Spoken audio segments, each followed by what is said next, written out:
ఈ మత్స్యగంధిని మాత్రం దాశరాజు అనబడేటటువంటి వ్యక్తి పడవలు నడిపేటటువంటి మత్స్యకారుల కుటుంబానికి చెందినటువంటి వాడు. ఆయన పిల్లని పెంచుకొని యమునా నది ఒడ్డున ఆమెను నించోపెట్టి వచ్చేపోయే యాత్రికుల్ని పడవలో యమున దాటించు అని చెప్పాడు. ఆ పిల్ల అక్కడ నిలబడి వచ్చే వాళ్ళని పడవ దాటిస్తోంది. దాటిస్తుండగా పరాశర మహర్షి వచ్చాడు. పరాశర మహర్షి అంటే ఎవరు? వేదవ్యాసుని కన్న తండ్రి, మహానుభావుడు, శక్తి మహర్షి యొక్క పుత్రుడు. అంతటి మహాపురుషుడు తీర్థయాత్రకి వెళ్ళాడు. ఆయన అస్కలిత బ్రహ్మచారి, ఊర్ధ్వరేతస్కుడు. ఆయనకి అసలు ఎట్టి పరిస్థితుల్లో మనసుని కామమన్న స్పర్శ అంటదు. ఇప్పుడు ఆయన శరీరంతో ఉండిపోతాడా? నాకు చెప్పండి. ఎంత మహాత్ముడైనా కానివ్వండి, ఆయన శరీరము ఒక ప్రత్యేకమైనటువంటి దేశకాలములలోనైనా ఉంటుంది, మాట్లాడడం కుదరదు. కాబట్టి మహాత్ముల పరంపర నడవాలి, మళ్ళీ మళ్ళీ మళ్ళీ మళ్ళీ మహాత్ములు రావాలి. ఇప్పుడు కూడా ఈ క్షణంలో మనకి కూడా మహాత్ములు ఉండాలి. ఉండి వాళ్ళు మాట్లాడితేనే మన తప్పులు మనకి తెలిసి మనం దిద్దుకుని మనం ధర్మ మార్గంలోకి పెడతాం. కానీ అలా చెప్పి మాట్లాడేటటువంటి మహాత్ముడు ఎలా వస్తాడు? ఆయన శరీరంలోకి రావాలంటే ఆయన తల్లిదండ్రుల మీద కాముడి బాణాలు పడవలసిందే.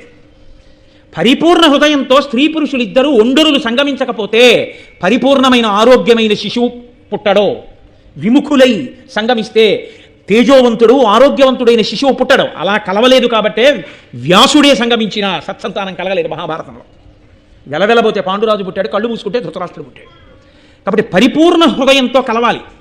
పరిపూర్ణ హృదయంతో ఒక మహాపురుషుడు ఒక స్త్రీతో సంగమిస్తే తప్ప ఆయన వీర్యము స్ఖలనం అవ్వాలంటే ఆయనకి కామం కలిగి తీరాలి. ఆయనకి కామం కలిగితేనే ఆయన తేజస్సు వేరొక స్త్రీలోకి వెడుతుంది. వెడితేనే ఇంకొక మహాత్ముడు పుడతాడు. ఇంకొక మహాత్ముడు పుడితే తప్ప మీకు మాట్లాడేవాడు లేడు, మీకు రాసేవాడు లేడు, మీకు చెప్పేవాడు లేడు. అప్పుడు లోకం ఏమైపోవాలి?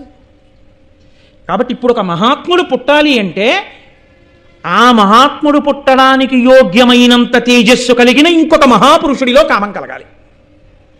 ఆయనకి కామం కలగదు. ఎందుకని అంటే ఆయన మహాపురుషుడు అండి. పరాశరుడికి కామం ఎందుకు కలుగుతుంది? ఒక్కనాటికి కలగదు. పరాశర మహర్షి వంటి మహాత్ముని యొక్క తేజస్సుని పట్టగలిగిన క్షేత్రం ఏర్పడాలి. అందుకని కారణజన్మురాల్ని సృష్టించాలి. కారణజన్మురాలు పుట్టాలి అంటే ఉపరిచరవసువు వంటి మహాపురుషుని యొక్క వీర్యం గిరికలోకి కాదు వెళ్ళవలసింది, శాప విమోచనం కావలసినటువంటి అద్రికలోకి వెళ్ళి అద్రిక నుండి మత్స్యగంధి పుట్టి మత్స్యగంధి వంటి ఉపరిచరవసువు యొక్క వీర్యమునకు జన్మించినటువంటి గొప్ప క్షేత్రంలోకి పరాశరుని యొక్క తేజస్సు ప్రవేశిస్తే ఈ క్షేత్ర బీజ సంపర్కము చేత వేరొక మహాపురుషుడైన వేదవ్యాసుడు పుడతాడు. ఆయన పుడితే మీరు నేను తరిస్తాం. ఇప్పుడు పరాశర మహర్షిలో కామం కలగాలి. ఆయన కలుగుతుందా? ఒక్కనాటికి కలగదు. సత్యవతిని చూడగానే ఆయన మనసులో కామ ప్రచోదనం కలిగితే తప్ప వ్యాసుడు రాడు. వ్యాసుడు వస్తే తప్ప మీకు నాకు భారతం లేదు, వేద విభాగం లేదు, అష్టాదశ పురాణములు లేవు. ఇప్పుడు అంతటి మహాపురుషుడి మనసు కదపగలిగినది ఎవరు? ఎవరు చట్టం చెయ్యగలరో, ఎవరు రద్దు చేయగలరో వారే చెయ్యాలి. కాబట్టి ఇప్పుడు పరదేవత ఏం చేయాలి? అంతటి మహాత్ముడి మనసు కామ ప్రచోదనం పొందేటట్టు చెయ్యాలి. కాబట్టి ఎవరు చేసిందని గుర్తు? పరాశక్తి చేస్తోంది ఈ కదలికలన్నీ. ఆయన మనసు సత్యవతి యందు లగ్నమైతే సద్యగర్భమునందు వేదవ్యాసుడు పుడతాడు. ఆ వేదవ్యాసుడు పుడితే తప్ప మనకెవ్వరికీ లోకంలో జ్యోతి వెలగదు, మనకేమీ తెలియదు. వ్యాసుణ్ణి పక్కన పెట్టేశారనుకోండి మీరు, అంతే. పురాణములు లేవు, వేద విభాగం లేదు, భారతం లేదు, భాగవతం లేదు. ఇప్పుడు నాకు చెప్పండి, మీరు ధర్మం నేర్చుకోవడానికి ఏముంది? మీకు ఏమీ లేవు. కాబట్టి పాడైపోయేది ఎవరు? వ్యాసుడు పుట్టకపోతే మనమే పాడైపోతాం. మనం అందరం బాగుపడాలని వ్యాసుడు పుట్టేటట్టు పరాశర మహర్షి యొక్క మనసులో కామము పరిపూర్ణంగా కలిగితే తప్ప, సంతోషంగా ఆయన సత్యవతితో కలిస్తే తప్ప అంతటి మహాత్ముడు జన్మించడు. అందుకని ఆయనలో కామ ప్రచోదనం ఎంతవరకు అవసరమో అంతవరకే చేసింది పరాశక్తి. ఒక్క వ్యాసజననం వరకే. ఇంకా తర్వాత పరాశరుడికి ఎప్పుడూ కామం లేదు. అంటే అప్పుడు మీరు ఏమనుకోవలసి ఉంటుంది? ఇది పరదేవత యొక్క అనుగ్రహము. మహాపురుష జననము ఎందువలన జరుగుతుంది? పరాశక్తి నిర్ణయం చేస్తుంది. ఓ ఇది ఇలా ఇలా కదలాలి, ఇలా ఇలా కదలాలి, దానికి తగిన క్షేత్రం ఏర్పడాలి. ఒక ఇల్లు కట్టాలంటే సరి అయిన స్థలం ఎంచుకున్నట్టు ఒక మహాపురుషుని యొక్క తేజస్సు ప్రవేశించడానికి వీలైన గొప్ప క్షేత్రాన్ని కూడా అమ్మవారే సిద్ధం చేయిస్తుంది. అందుకని ఉపరిచర వసువు యొక్క వీర్యాన్ని అద్రికలో ప్రవేశపెట్టి అద్రికలోంచి ఈ మహాతల్లి మత్స్యగంధి పుట్టేటట్టు చేసి మత్స్యగంధి యందు పరాశరుడికి అభిమానం పుట్టేటట్టు చేసి ఈ పరాశరుడు సత్యవతి కలిస్తే వేదవ్యాసుడు పుట్టేటట్టు పరదేవత చేసింది. ఇప్పుడు ఏమైనా అభ్యంతరమా మీకు? పరాశరుడికి కామం కలిగితే మీకేమైనా అభ్యంతరమా? సత్యవతి ఆయనతో సంగమిస్తే మీకేమైనా అభ్యంతరమా? ఉపరిశరు వసువు యొక్క వీర్యము స్ఖలనమై మహాధర్మాత్ముడై అమోఘ వీర్యాన్ని డేగతో పంపిస్తే ఇంకొక డేగ అందుకు పోరాటం చేసి ఆ వీర్యాన్ని చాప తాగితే మనం సంతోషించాలా? ఇవన్నీ హేయమైన కథలని మనం నోళ్ళు చెవులు మూసుకోవాలా? పరవశించిపోయి పరదేవతకి జేజేలు చెప్పవలసిన సందర్భం అయింది. అది భారతం, అది ధర్మ సూక్ష్మం. అందుకే మహాపురుష జననములను విచారణ చేయవద్దు అని ఎందుకన్నారో తెలుసా అండి? నీకు వెనక పరదేవత ఎంతంత ప్రణాళికలు వేస్తోందో నువ్వు బాగా అర్థం చేసుకోగలిగావు అంటే నీకు పరదేవతానుగ్రహం ఉంది కాబట్టి అర్థం అవుతుంది. అందరూ అలా చదివగానే అలా అర్థమైపోతాయా? ఒక్కనాటికి అర్థం కావు. అది ఎవరికి పరదేవతానుగ్రహం ఉన్నదో, ఎవరికి పరాశక్తి యొక్క కృప ఉన్నదో వారికి మాత్రమే అది చదవగానే ఒళ్ళు పులకించి నమస్కారం చేస్తారు. అలా నమస్కరించగలిగినటువంటి ఔన్నత్యము దేనివల్ల కలుగుతుంది అంటే పరదేవతానుగ్రహం ఉంటేనే ధర్మ సూక్ష్మం అర్థమై కలుగుతుంది. అది నీకు కలిగినా కలగకపోయినా మహాపురుష జననమునందు నువ్వు వెకిలి నవ్వు నవ్వితే పాపం వస్తుంది. తల్లి అంత కృప చేసి అంత మహాపురుషుల్ని పుట్టిస్తే ఆయన జననమును చూసి నువ్వు నవ్వడమా? అందుకని శాస్త్రం అంది, ఒకవేళ నీకు అర్థం కాకపోతే ఊరుకుండిపో, విచారణ చెయ్యొద్దు.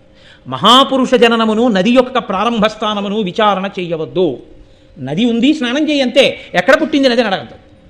మహాపురుషుడి వలన నీకు వాంగ్మయం వచ్చింది, వాంగ్మయం చదువుకో. ఆయన అలా ఎలా పుట్టారని అడగవద్దు. నీకు అర్థమైంది నీ అదృష్టం. కాబట్టి నేను అనుకుంటున్నాను, ఇవాళ ఈ సభలో ఉన్న ఎవ్వరికీ కూడా మహాత్ములు ఇలా ఎందుకు జన్మిస్తారు అన్న విషయంలో మీకు అనుమానం లేదని నేను అనుకుంటున్నాను. మీకు బాగా అర్థమయ్యేటట్టు చెప్పగలిగితే పరదేవత కృపతో నేను ధన్యుడనైనట్టు, మీకు చెప్పలేకపోతే అది నా వైఫల్యమైనట్టు తప్ప మీ తప్పు మాత్రం కాదు. కాబట్టి పరదేవతానుగ్రహం కలిగింది. వ్యాస భగవానుడు పుట్టాలి. ద్వాపరయుగం అయిపోతోంది, కలియుగం ప్రారంభం అయిపోతుంది. ఇంకా కలియుగంలో కలిపురుషుడు విజృంభిస్తాడు. ధర్మం చెప్పేవాడు లేడు, ధర్మం చెప్పేవాడు కావాలి. ఆయుర్దాయం తగ్గిపోతుంది. వేదాన్నంతటినీ ఎవరూ చదవలేరు. వేదాన్ని విభాగం చేసి ఉన్న ఆయుర్దాయంలో వేదం చదువుకునేటట్టుగా వేదాన్ని ఇవ్వగలిగిన వాడు ఉండాలి. అష్టాదశ మహాపురాణములను ఇవ్వగలిగిన వాడు ఉండాలి. భారతం చెప్పగలిగిన వాడు ఉండాలి. శిష్యుల్ని తానే తయారు చేసుకోగలగాలి. మహాపురుషుడై స్వార్థత్యాగి అయిన వాడు కావాలి. అటువంటి వాడు పుట్టాలంటే ఎంతటి మహాత్ముడి తేజస్సు కదలాలి. కాబట్టి ఆయన ఎందు కామమో ఆవిడ కల్పించింది, పరదేవత కల్పించింది. అటువంటి మహాపురుషుడి తేజస్సు కదిలినా ఆ తేజస్సుని పట్టగలిగిన క్షేత్రం ఇది. అందుకని ఆ క్షేత్రాన్ని కూడా ఆవిడే సిద్ధం చేసింది. వేరొక మహాత్ముని తేజస్సు కదిపి అది అద్రిక మింగి అద్రిక కడుపులో పెరిగితే అద్రికకి శాప విమోచనం అవుతుంది. అప్సరసా గర్భము నుంచి బయటికి వచ్చింది కాబట్టి దాశరాజు దగ్గర పెరిగితే యమునా నది దాటుతున్నప్పుడు పరాశరుని యొక్క హృదయము ఆమె యందు నిలబడింది. సరే, ఇక్కడ వరకు ఇవన్నీ పొందామంటే తల్లి నువ్వు మహాపురుషుల యందు ఎంత అవసరమో అంతవరకు ఒక్క పర్యాయం కామం సృష్టించి ఇంకా మళ్ళీ ఆయన జోలికి ఆవిడ వెళ్ళలేదు. ఆయన అలాగే మహానుభావుడే వెళ్ళిపోయాడంతే పరాశరుడు. అంటే మన కొరకు ఎంత అవసరమో అంతవరకు ఆయన మనసు కదిలేట్టు చేసినటువంటి పరదేవతానుగ్రహాన్ని మీరు వింటున్నారని గుర్తు.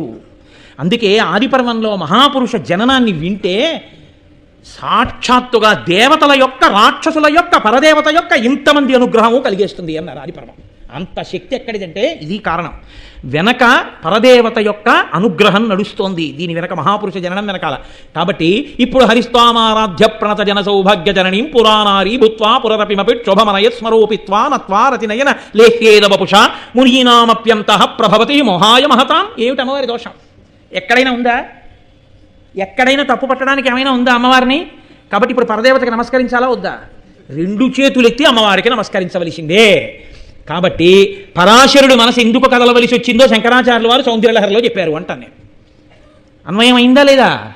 కాబట్టి ఇప్పుడు ఒకసారి మన మనస్సుకి ఆ స్థితి కలిగిపోయిన తరువాత ఇప్పుడు ఆయన మనసు ఎందుకు సత్యవతి ఎందు నిలబడుతోందో మనం చూస్తే, అమ్మా మా కోసం వ్యాసుణ్ణి సృష్టించడానికి తల్లి ఇంత అనుగ్రహించావా, పరదేవత నీకు నమోవాక్కములు అని మనం నమస్కారం చేస్తాం. కాబట్టి ఇప్పుడు పరాశరుడు తీర్థయాత్రకు వెడుతూ యమునా నది మీద పడవ నడుపుతున్నటువంటి ఆ యోజనగంధిని చూసి గతమదమత్సరుండు త్రిజగద్వినుతుండు వశిష్ఠ పౌత్రుడున్నతమతి శక్తిపుత్రుడు అఘనాశ ఘోర తపోధనుండు సువ్రతుడయి తీర్థయాత్రతనువాడు పరాశరుడన్ మునీంద్రుడు అయ్యతివ తలోదరింకనియే అయ్యమునానది ఒడరేవునన్. ఎక్కడైనా కాముకుడు ఆడది కనబడితే పిచ్చెక్కిపోయేవాడు, కీచకుళ్ళా ప్రవర్తించేవాడు అని చెప్పారా పరాశరుడి గురించి? అంతటి మహాపురుషుడి మనస్సు కదిలిందంటే యోజనగంధిని చూసి అమ్మవారి అనుగ్రహం నడుస్తోంది మన కోసమని. పిల్లలు పాడైపోతారు కలియుగంలో, వ్యాసుడిని సృష్టించాలనుకుంది తల్లి. కాబట్టి గతమదమత్సరుండు, ఆయనకి అసలు మదము లేదు మత్సరము లేదు. ఆయన మదోన్మత్తుడు కాడు, ఆయనకి రెండూ లేవు. లేనివాడికి ఎలా కలిగింది? మన కోసం కల్పించింది ఆవిడ.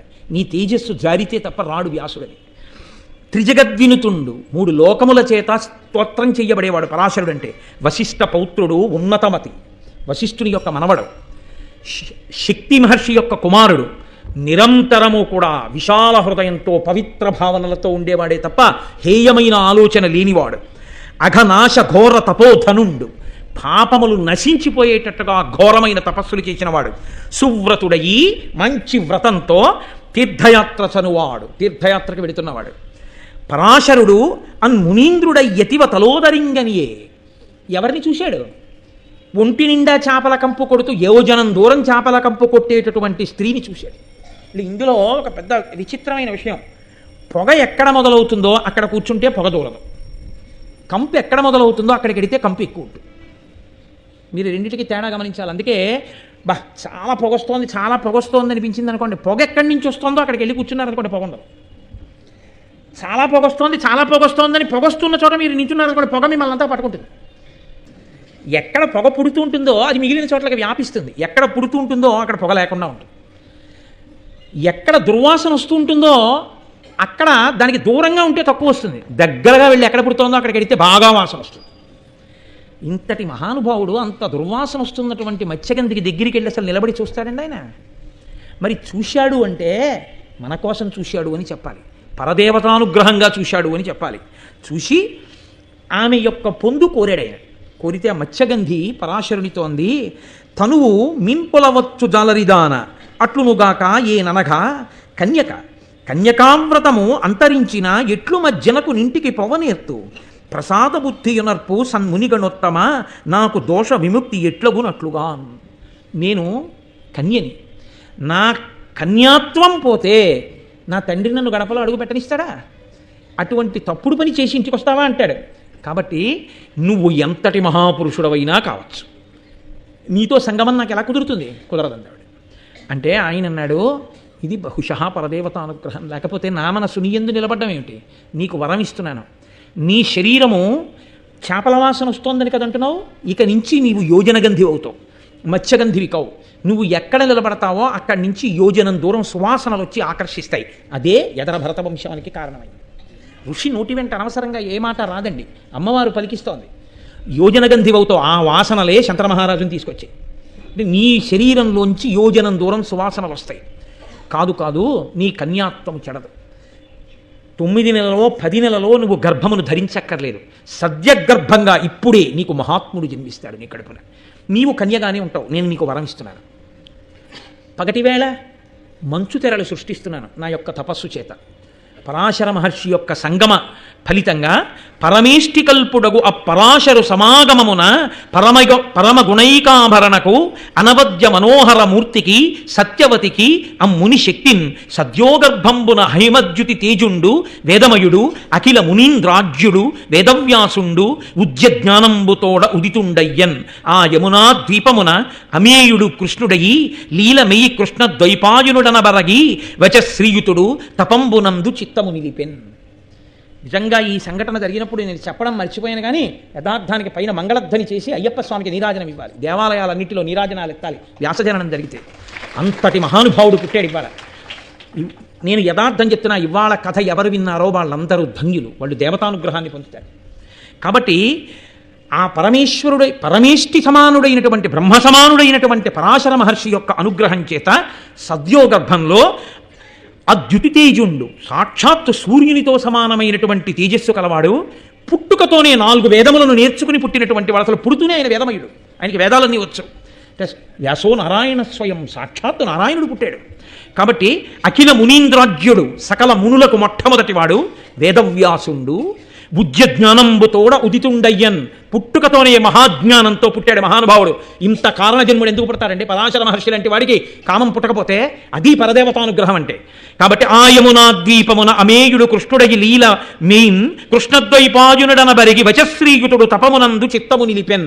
వచశ్రీమంతుడు అన్నారు ఆయన. ఇంత జ్ఞానము కలిగి ఇన్ని వేదములను తెలిసి పుట్టడం కాదు, తనకిన్ని తెలిసి రాబోయే యుగంలో కలియుగంలో ప్రజలు పాడైపోకుండా నేను ఏది మాట్లాడి ఏది రచించి నా బిడ్డల్ని రక్షించుకోవాలన్న తాపత్రయంతో మాట్లాడగలిగిన మహాపురుషుడు పుట్టాడయా, వచశ్రీమంతుడు పుట్టాడు.